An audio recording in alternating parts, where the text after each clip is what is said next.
Hello, how the tech are you? This is our weekly tech show on Echoplex Media. We talk about tech news, science news, whatever tech and science stuff we feel like talking about. I am historian Matt. Usually, I don't know, I talk about all sorts of tech and science stuff and whatever I feel like doing today. And today I have only one story that is kind of out there and related to some movies that came out recently that have been very popular. But basically, found out that the IMAX, is not really a cutting edge technology anymore. So I'll go into detail on what exactly is going on with that. HK is out on an adventure, as he does often. So, Dave, what do you got?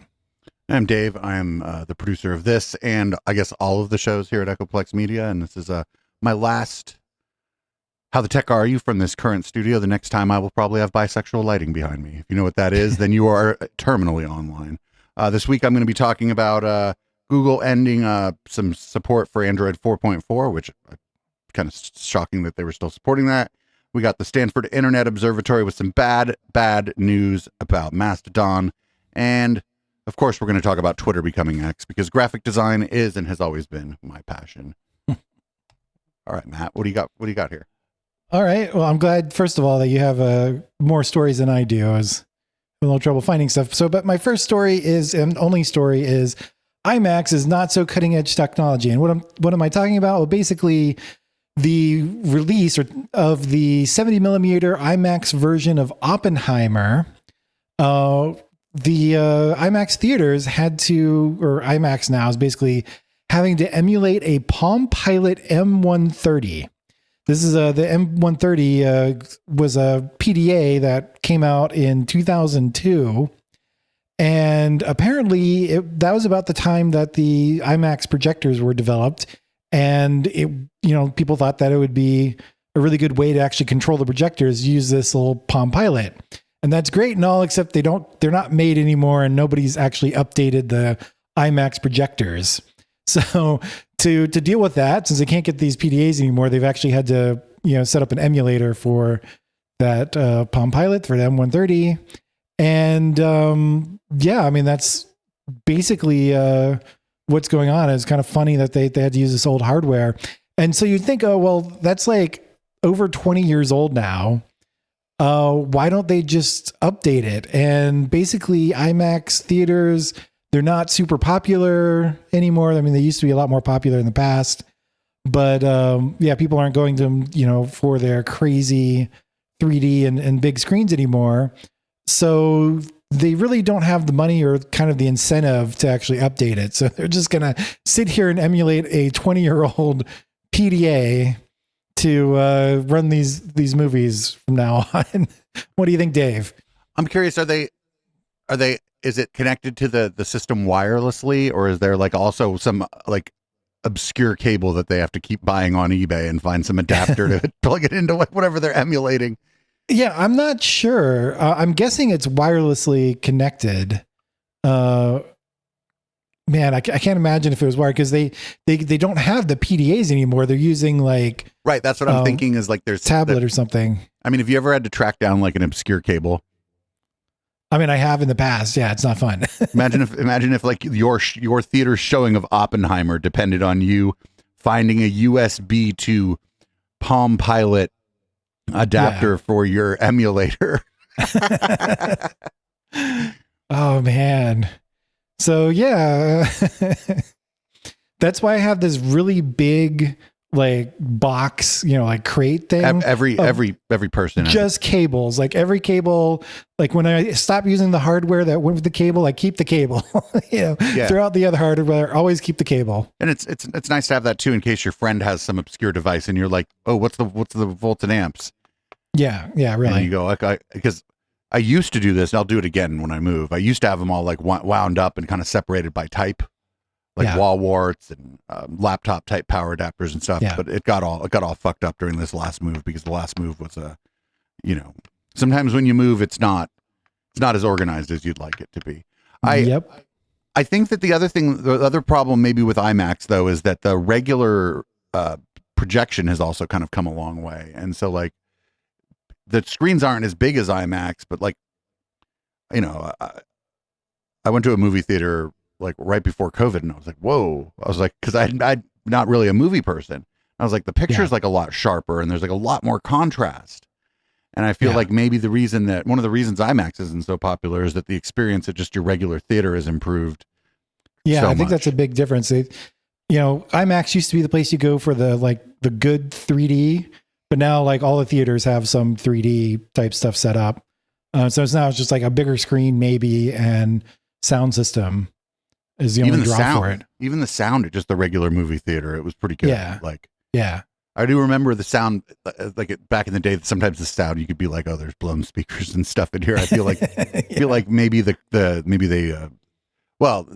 quality of speakers has improved too. So they probably have better systems where you just don't blow the speakers, but that's fun. That's pretty cool. I'm glad they are keeping the Palm Pilot alive. Yeah. Well, it's not really alive. it's zombified as an emulator, but yeah, it's still around. The article, pilot. I think that I had the link for it. They had pictures of it in there, of the emulation. Yeah, I popped that up on the screen for a second. Okay, good. It's exactly what you thought. I look at the notes when I'm reading it, so I don't see everything. But yeah, that's all I got. What do you got? Well, this week I got 3 stories, which is weird because I usually only have 2, but that's good because you only had 1. So, it all works out. Here. My first one is Google Play is ending support for Android 4.4 KitKat, which I was like, they still support Android 4.4 KitKat? I was like, what? And then I like thought about it, and I'm like, well, it's not like for your phone, right? Android's on like a lot of embedded devices and whatnot, so that's probably what it's for. KitKat is below 1% of the devices that are running Android, so it's not that big a deal. Like I said, I was just kind of surprised that it's still being supported. I don't know, Matt, do you have any Android 4.4 devices? Not that I know of, but I feel like even though it's like less than 1%, if you're that one person that's still using it on some embedded thing, you're not going to be happy. Well, to be clear, it's just the Play services support. So if it's on an embedded device like basically an appliance, you probably maybe don't even know that it's running Android. That's true. Yeah. Just like everybody uses Linux all the time and they have no idea they're using it because it's like on your all your stuff runs it. It's so that I'm sure it's one of those things. Wasn't like the Play services at some point they integrated it more into the OS, so like you have to have it for like, even though you don't think you're using it, like, or if you're using just some app, it's actually still using the services for something. Yeah. I don't remember. Yeah, but I don't ending support probably just means no new updates. I don't think that it means that they're ripping it off these devices. But that means these devices are just going to get more insecure. Right. Because, without updates, there's no perfect, you're a software engineer. There's no perfect code except for maybe yours.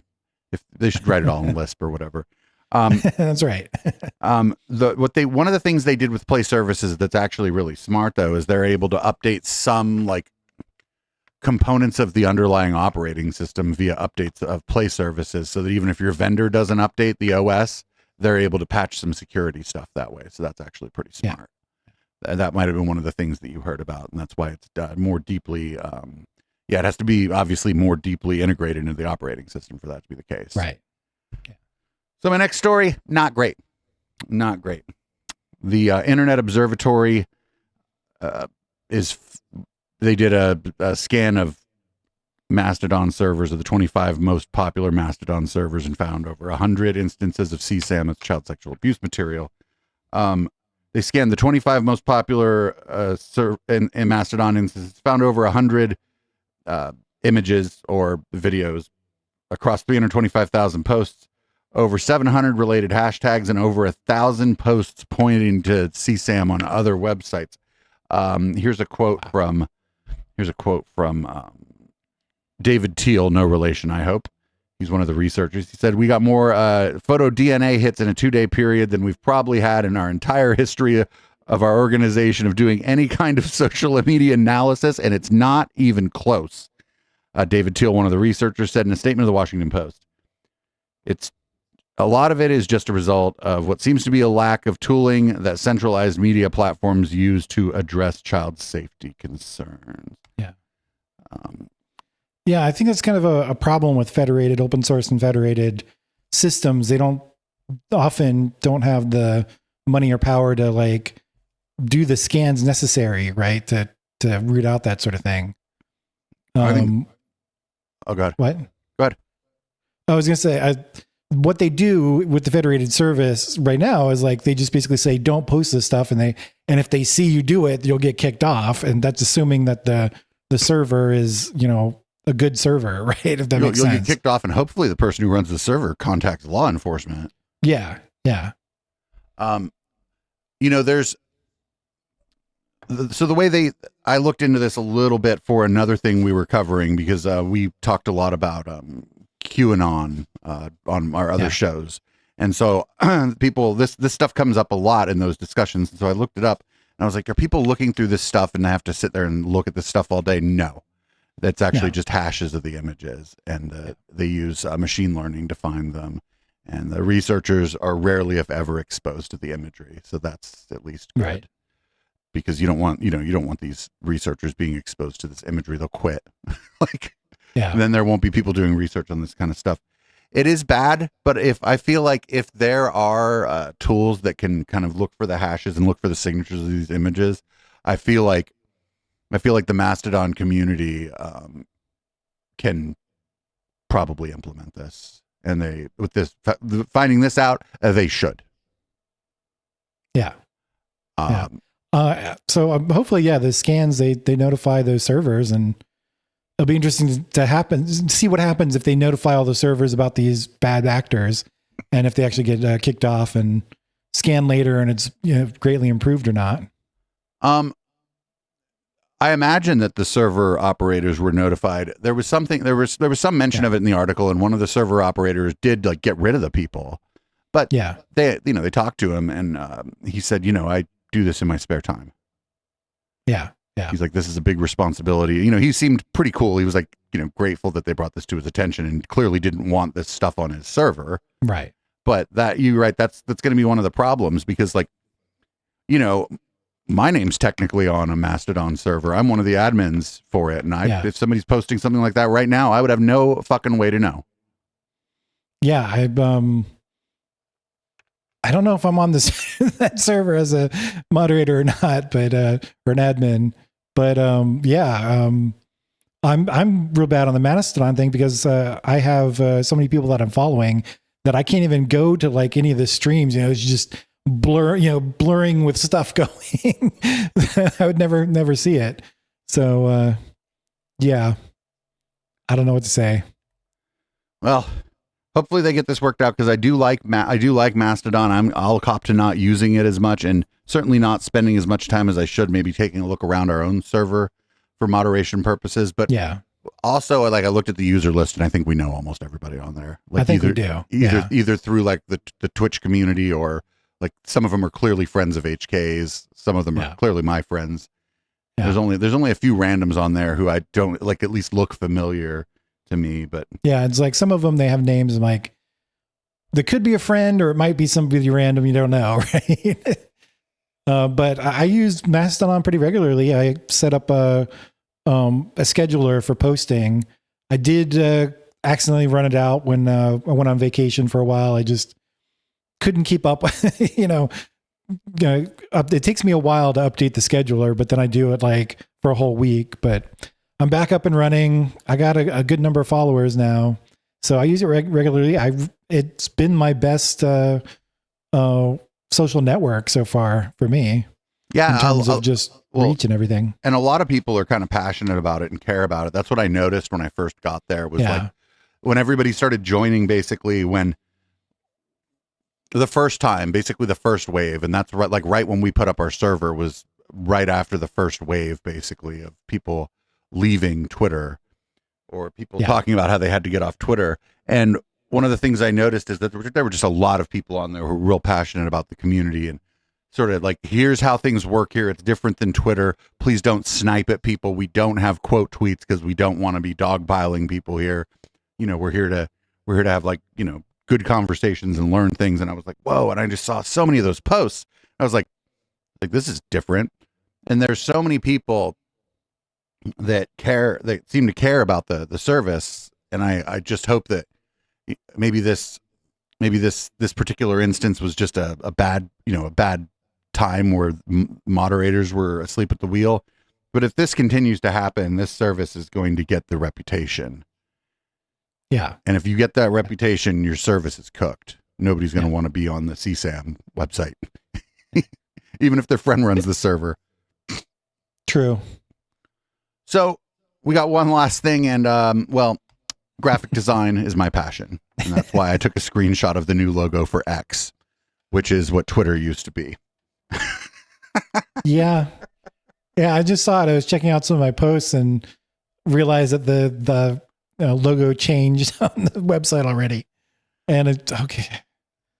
I don't know what to say. He's like, give me an X, but with like some, I don't know, like a weird parallelogram as one of the in the middle. No. Somebody said that somebody just like tweeted that to him. And so he used it as a logo or something. I don't know if that's true. Somebody said it looks a little bit like the X Windows logo. Okay. Yeah. What else? So didn't he, like, before he joined PayPal, he had the website, it was like called X or something? That was X.com, yeah.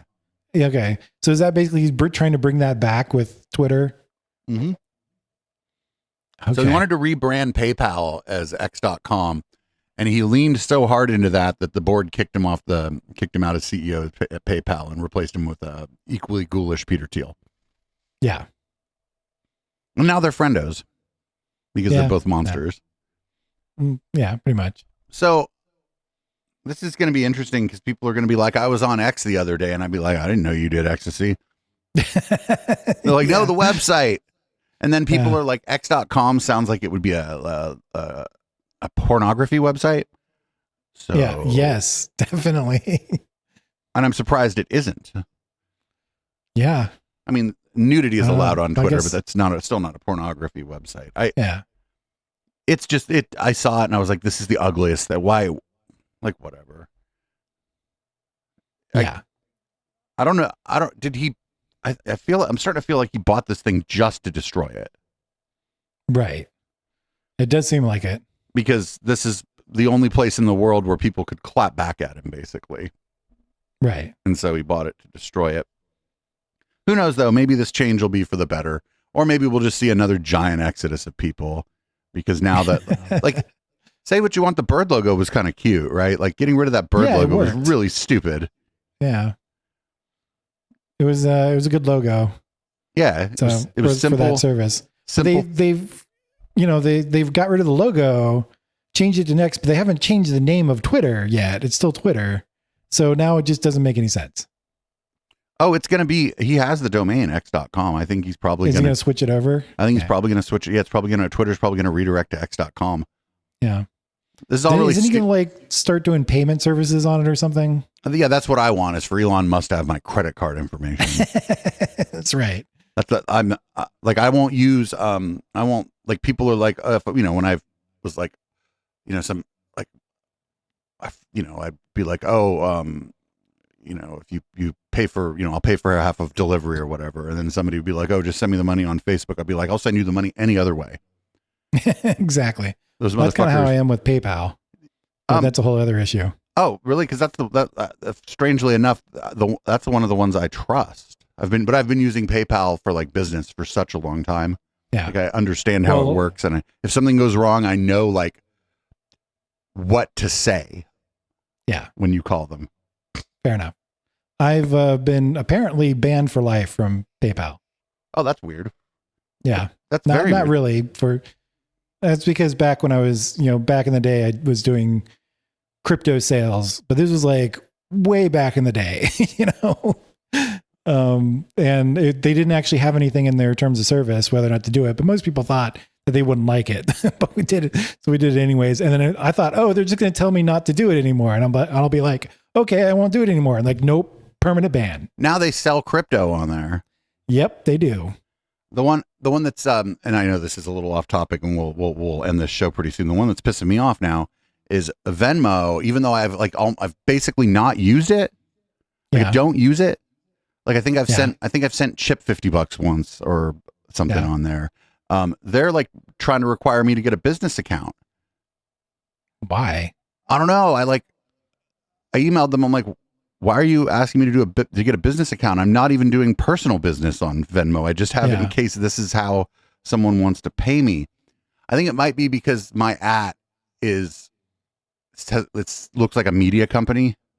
Oh, okay. Yeah. It's at well, I'm not going to say it, but it looks like, well, now everybody knows what it is.